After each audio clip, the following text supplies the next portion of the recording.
dugay na ni nga nahitabo sa akong kinabuhi. Dalian ko na lang ni. Doon ako'y anak nga buros. Dayon ako nagtrabaho sa Malay-Balay. So, layo ko sa ilaha. Dayon, kining akong anak nga buros, 8 ka bulan ang tiyan ani. Dayon, sa wala madugay ang dagan sa panghitabo, siya ni atong Malay-Balay, gipangita ko kay mag pa-ultrasound. So, wala ko nakitaan kay akong gitrabahoan, layo man, wala sad ko mo ato, sentro. Dayon ang hitabo, pag uli nila anang gabi nahitabo sa iya, gitadtad siya sa iyang bana. Oh, itigbas-tigbas yun siya, 13 kasamad ang iyang nadawatan.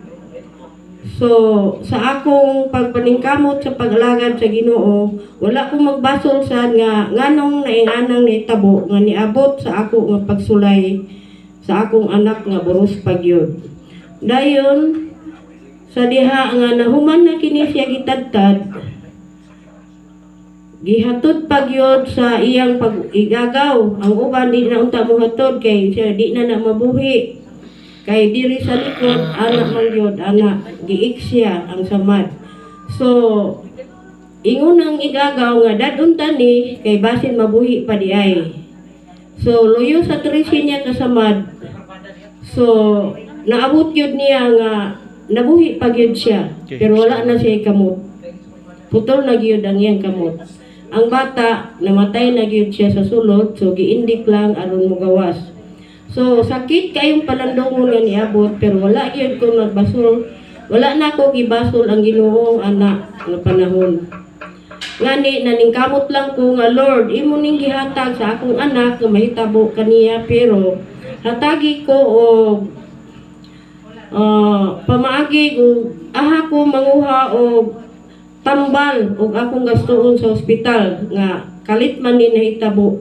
So, dili unta na ako madawat, pero ako na lang nga gisalig sa Ginoo ang tanan.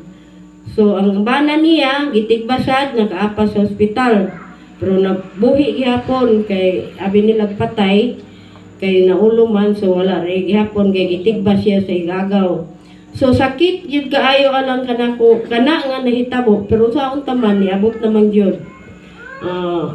Samtang na ami sa ospital, ang ako lang ipasalamatan sa Ginoo kay ngano ang tambal dali na ko makuha o wala na ko'y tambal, makutang ko sa butika gamiton sa ospital.